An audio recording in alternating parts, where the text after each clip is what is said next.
পরিস্থিতিতে ফ্যাসিবাদ মুক্ত পরিবেশে এবারের বিজয় দিবস অনেক বেশি অর্থবহ এবং তাৎপর্যপূর্ণ।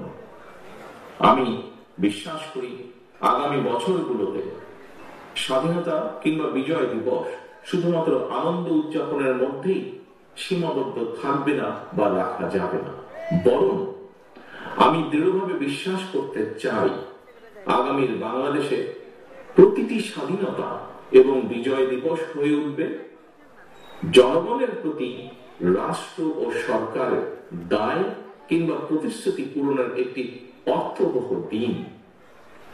প্রিয় উপস্থিতিবৃন্দ, 1975 সালে নভেম্বরের পূর্ব পরিস্থিতি কিংবা মাফিয়া শাসনের গত 1.5 দশক উভয় সময় শাসনকাল পরিচালনা করলে কিন্তু একটি বিশেষ লক্ষণীয় দিক ফুটে ওঠে।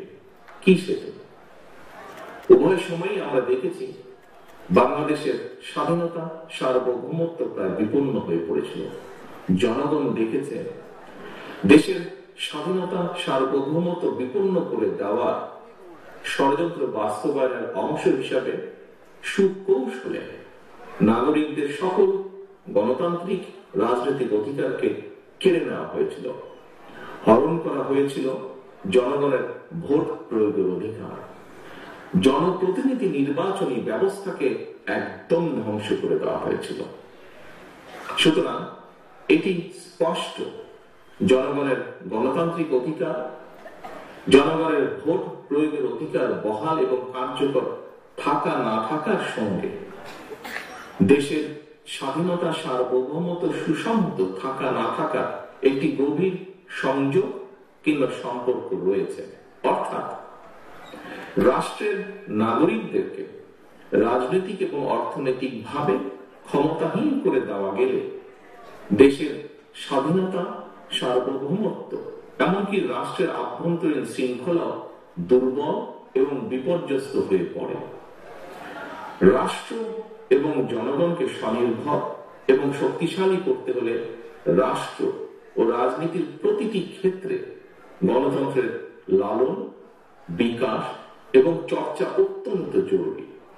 আমরা মনে করি রাষ্ট্র ও সমাজের গণতান্ত্রিক রাজনীতি চর্চা অন্যতম প্রাতিষ্ঠানিক কেন্দ্রবিন্দু হচ্ছে জনগণের সরাসরি ভোটে নির্বাচিত জবাবদিহিতাদের দ্বারা জনপ্রতিনিধিদের দ্বারা গঠিত জাতীয় সংসদ।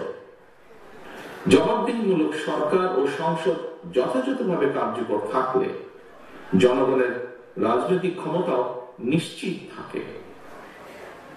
প্রিয় সহকর্মীবৃন্দ, আমাদের মনে রাখা দরকার জনগণ শক্তিশালী না থাকলে জাতীয় ঐক্য শক্তিশালী হয় না। রাষ্ট্র ও রাজনীতির গুণগত পরিবর্তনের জন্য সংস্কারের বিকল্প নেই। তবে একই সঙ্গে এটিও মনে রাখা জরুরি, কেউ স্বৈরাচার কিংবা ফ্যাসিস্ট হতে চাইলে তার কাছে সংবিধান কিংবা প্রবিধান বাধা হয়ে দাঁড়াতে পারে না বা দাঁড়ায় না, বরং রাষ্ট্রের প্রচলিত বিধিবিধানকে উপেক্ষা করেই কোন একজন শাসক স্বৈরাচার কিংবা ফ্যাসিস্ট হয়ে ওঠে। সুতরাং রাষ্ট্র এবং সরকারকে স্বৈরাচার বা ফ্যাসিবাদ থেকে সুরক্ষিত রাখতে চাইলে সুসংবদ্ধ বিধিবিধানের চেয়েও রাষ্ট্র রাজনীতির প্রতিদিনের কার্যক্রমে, নাগরিক জীবনের প্রতিদিনের চালচিত্রে গণতান্ত্রিক রাজনৈতিক সংস্কৃতির চর্চা অত্যন্ত বেশি জরুরি। প্রতিদিনের কার্যক্রমে গণতান্ত্রিক চর্চার মাধ্যমে রাষ্ট্র সমাজ থেকে ফ্যাসিবাদের উপাদান দূরীভূত করা সম্ভব, দূরীভূত হয়ে থাকে। প্রিয় দেশবাসী, বর্তমান অন্তর্বর্তীকালীন সরকার কি করতে চাইছে? রাষ্ট্র মেরামতের জন্য অন্তর্বর্তীকালীন সরকারের আর কত মাস কিংবা কত সময় প্রয়োজন সেটি জানার অধিকার জনগণের রয়েছে। সরকার জনগণের সামনে তাদের আগামী দিনের কর্ম পরিকল্পনার রোডম্যাপ ঘোষণা করলে এটি একদিকে জনগণের কাছে সরকারের স্বচ্ছতা এবং জবাবদিহিতাকেই নিশ্চিত করবে, অপরদিকে প্রশাসনিক কার্যক্রমেও গতিশীলতা বাড়বে। তবে অন্তর্বর্তীকালীন সরকারের আগামী দিনের কর্ম পরিকল্পনার রোডম্যাপ ঘোষণার কথা শুনলেই যদি উপদেষ্টাদের চেহারায় অস্বস্তির ছাপ ফুটে ওঠে, সেটি হবে অবশ্যই গণ আকাঙ্ক্ষা বিরোধী। সরকার তাদের সকল কার্যক্রমের মাধ্যমে জনগণের কাছে যত বেশি স্বচ্ছ থাকবে, জনগণও সরকারের প্রতি তত বেশি সমর্থনের হাত প্রসারিত রাখবে। প্রিয় ভাই বোনেরা, প্রায় প্রতিদিন দেশের কোন না কোনো হাসপাতালে ডেঙ্গুতে মানুষের মৃত্যু অব্যাহত রয়েছে। হাসপাতালের চিকিৎসা খরচ যোগাতে অনেকের জীবনে নাভিশ্বাস উঠেছে। এর পাশাপাশি নিত্য প্রয়োজনীয় দ্রব্যমূল্যের লাগামহীন ঊর্ধ্বগতিতে দিশেহারা সমাজের প্রায় প্রতিটি মানুষ। প্রতিদিনের সংসারের ব্যয় মেটাতে জনগণকে যুদ্ধ করতে হচ্ছে।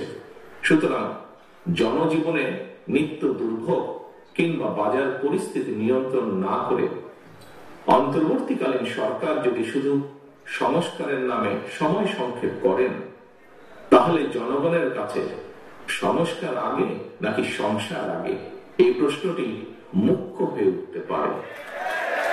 দুর্ভোগ বর্তমানে মেনে নিলেও জনগণ এখনো সরকারের বিরুদ্ধে তেমন উচ্চ বাচ্য করছে না, কারণ জনগণ বর্তমান অন্তর্বর্তীকালীন সরকারকে সফল দেখতে চায়। তবে আগেও বলেছি, আজও উল্লেখ করতে চাই, অন্তর্বর্তীকালীন সরকার নিজেরা নিজেদেরকে সফল দেখতে চায় কিনা তা তাদের কার্যক্রমের মাধ্যমে প্রমাণ করতে হবে। প্রিয় ভাই বোনেরা, একটি দেশের জন্য 54 বছর সময় কম নয়। এই কথাটি গতকাল একজন প্রতিবন্ধী ভাই উনি উল্লেখ করেছেন তার কিছু কথা বলতে গিয়ে। লাখো মানুষের রক্তের উপর দিয়ে দেশের জনগণ আজ এক অভূতপূর্ব ঐক্যের মোহনায় এসে দাঁড়িয়েছে। এই ঐক্যকে কাজে লাগিয়ে একটি বৈষম্যহীন বাংলাদেশ গড়ার লক্ষ্যে আমাদেরকে এগিয়ে যেতে হবে। একটি বৈষম্যহীন মানবিক বাংলাদেশ বিনির্মাণের লক্ষ্যে বাংলাদেশ জাতীয়তাবাদী দল বিএনপি ইতিমধ্যে 31 দফা কর্মসূচি ঘোষণা করেছে, যা এখানে দলের মহাসচিব সহ আরো কয়েকজন বক্তা উল্লেখ করেছেন তাদের বক্তব্যে।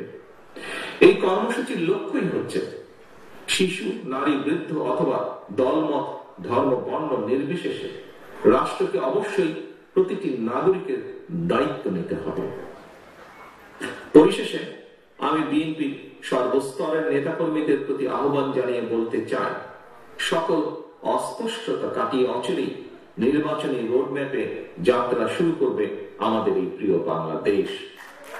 সেই যাত্রায় আবারও বলছি, দয়া করে মন দিয়ে শুনবেন প্রতিটি নেতাকর্মী এই দলে।